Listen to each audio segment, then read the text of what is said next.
Helen Brahms here, coming to you live from I don't know where. I'm somewhere on the I-40 West in Arkansas. We've been on the road for just over an hour. We have just over an hour to go. We have less than an hour to get to the campground, and we are only just under 2 miles from a Walmart that we're going to stop at. So we're probably about a couple of hours away from pulling into the campground. Already have got the campsite number and everything. They called me, left me to tell me what site I needed to pull into, because there is no check-in place. They just call you the day of your travel, make sure you're still coming, and give you your site number. So we have all that information already, and it is raining. Yay!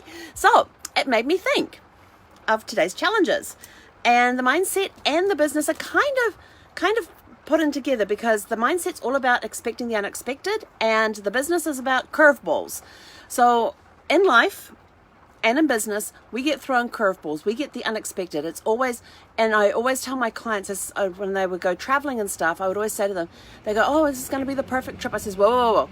I said, when you expect perfect, you're not going to be ready for the unexpected. They go, "What do you mean?" I said, something is more than likely to happen while you're traveling. And I said, but the cool part about that is that when it does happen, is your trip is not just a vacation, it's now become an adventure. Because life is an adventure, business is an adventure. And yes, we get curveballs thrown at us all the time. So what contingency plans do you have in place? For example, today's raining. I still got to travel, so we just take it slower.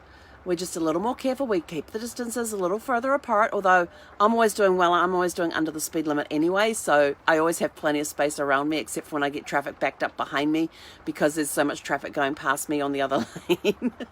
So I'm not too worried about that. But I allow extra time for braking, extra time for turns, that sort of stuff when it's raining. So but what plans do you have in place? Like, for example, if I suddenly have a wake up and I'm not feeling the greatest that day because my mind is somewhere where it shouldn't be, it's in that dark place, I need to remember that, go back to that quote, that we've been planted. So it's reaching up, stretching for the light. Yes, I know my saying is always, today is always super fantastic and sparkling. Yes, I keep saying that myself repeatedly. I find things to laugh about. So I put things in place. Well, first of all, I figure out, why am I feeling, number one is, why do I feel this way? That's my first thing. What emotions am I feeling, and why? Can I figure out why I'm feeling this way? Sometimes it comes to me, it's sort of like, oh, we're coming up on a special anniversary or a special date. I'm probably feeling some grief at the moment, feeling that sense of loss. Like I've been feeling a little off all week, and then suddenly realize it's Father's Day. Father's Day was yesterday. So, and we always had fun. The last, when Brad was alive in 2014, 15 and 16 and 17, he got to have Father's Day as a grandfather, which was kind of cool. And we'd always go and have brunch with the kids and the grandson. So, that was a very special time for us. And so it's sort of like, what dates, the first thing is like, what dates are coming up?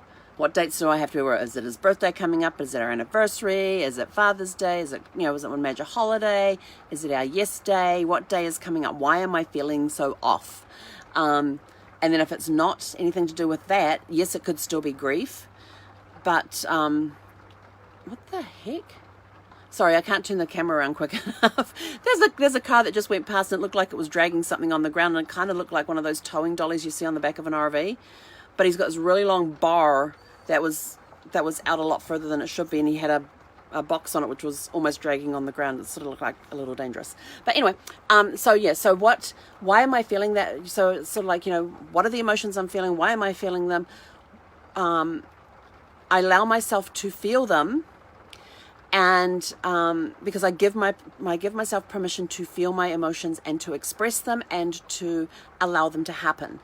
And when I do that, it now allows me room to then move on, to get off it and keep going. So I allow myself, okay, you got 30 minutes to feel down and out. You might have an hour, or it's just sort of like, I'm just going to have a self-pity party today. But it's still going to be super fantastic and sparkling, because I know at the other side of it, it's going to be an awesome day, because I would have ridden through whatever those emotions were, dealt with them in a way that I can. And I now have Zeffie here. She is awesome for that sort of stuff.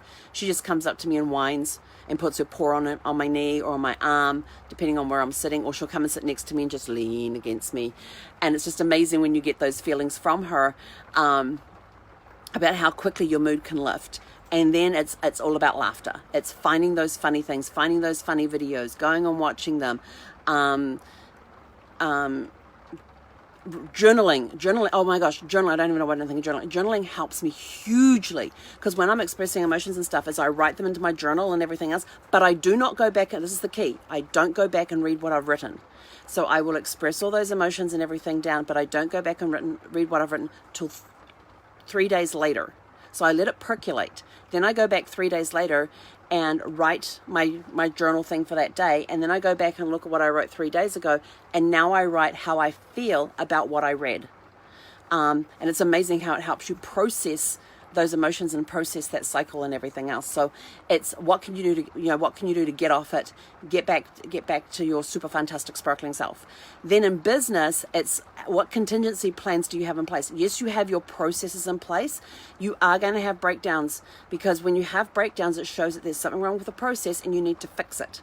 Or it could be the client throws you a curveball because it's not something that you put into the it's not something you don't have it's because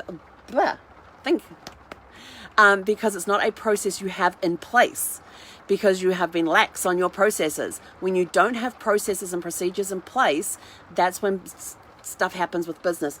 If you don't have a follow-up plan in place, if you don't have a sales process in place, if you don't have, when you have processes for every part of your business, and when you don't have processes, you're going to have a lot of breakdowns. And so the best contingency plan for breakdowns in business is have processes in place.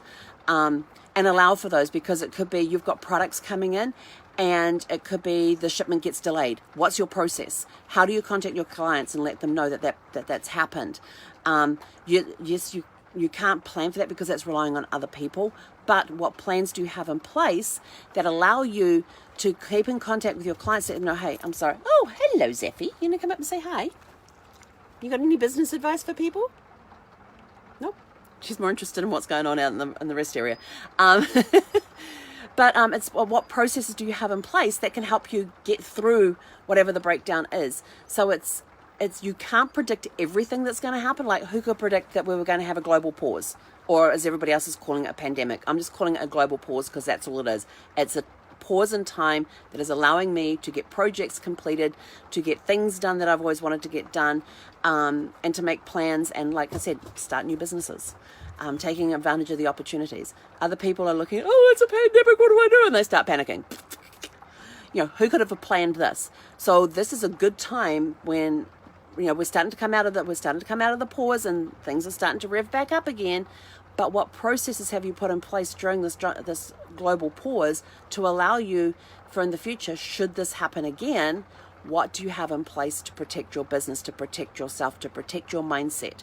So start thinking of those. And on the fun side of things, it's all about going outside and dancing in the rain. I don't know if it's raining where you are, but we've been driving in rain all morning. Went out to take Zeffie for a walk. Couldn't get into the dog park. There were these 2 Beagle, Basset, something or other mixes in there. And they were running around in very mean barks up at the fence. So I took her for a walk around the RV park. Got back to the RV park. It was just starting. You just feel that misty rain in the face. I was like, darn. So I quickly put Zeffie inside, raced back outside, disconnected the sewer, the water, and the power, got them all put away. Got back inside, got the engine started, got the sides in, we got the feet up, and then we stopped at the dumpster, and we got on the road at 9:17 is when we actually left the campground. We left the site at 9:10, but we had to drive completely over the other side of the campground to get to the dumpster, and then go back to the exit. So we actually hit the road at 9:17 this morning. We stopped, what time is it now? We stopped 15 minutes ago to have a break, do this live, hoping like heck we could get a signal, and we did. Yay! And now we're gonna just grab a quick drink, and then we're back on the road. We're gonna go dance in the rain a little bit, although Zeffie doesn't like the rain. I don't know if I want wet dog in the RV either. Maybe we'll save it till we get to the campground. Although we're going to be stopping in a couple of miles to go to Walmart, So I'll definitely have a chance to go dancing in the rain there while she stays safe and dry in the RV. So yeah, I think that's what we'll do. So we're going to head off to Walmart now, go do our just a small grocery shop, just stock up on the fresh fruits and vegetables, and then we're going to hit the thing, and we should be at the campground. I usually end up spending an hour at a Walmart, sometimes an hour and a half, depending on how much shopping I have to do. But for some reason, I just go for a wander. It's exercise. It's wandering around the Walmart, checking things out. Don't do a lot of impulse buying these days, so I'm getting good at not doing the impulse buying, so that's a good thing. But if it's raining and you get a chance, go outside and dance in the rain. Even if it's not raining, just go outside and dance. Okay, so it's dancing outside, whether it's rain, snow, shine. Watch the thunderstorms. Hail might hurt a little bit, and wind, that just makes it fun. I definitely need some wind on my face to blow this hair out of my face. It's driving me nuts.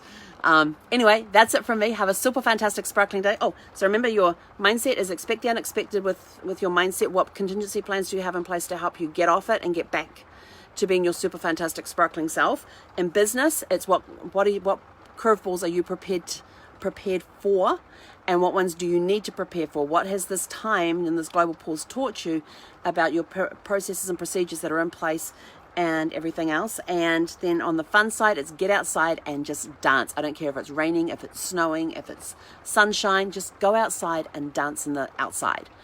Just watch the thunderstorms and the hail. The hail could hurt a bit. The thunderstorms, yeah, we don't want to be outside in thunderstorms. I'm always good about that one. Although if they're far enough away, you can still get outside, dance for a little bit, and run back inside before they hit you.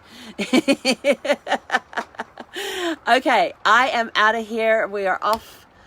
We should be at our campground within 2 hours. So have a super fantastic sparkling day, and we will catch you guys later today. Hei konera.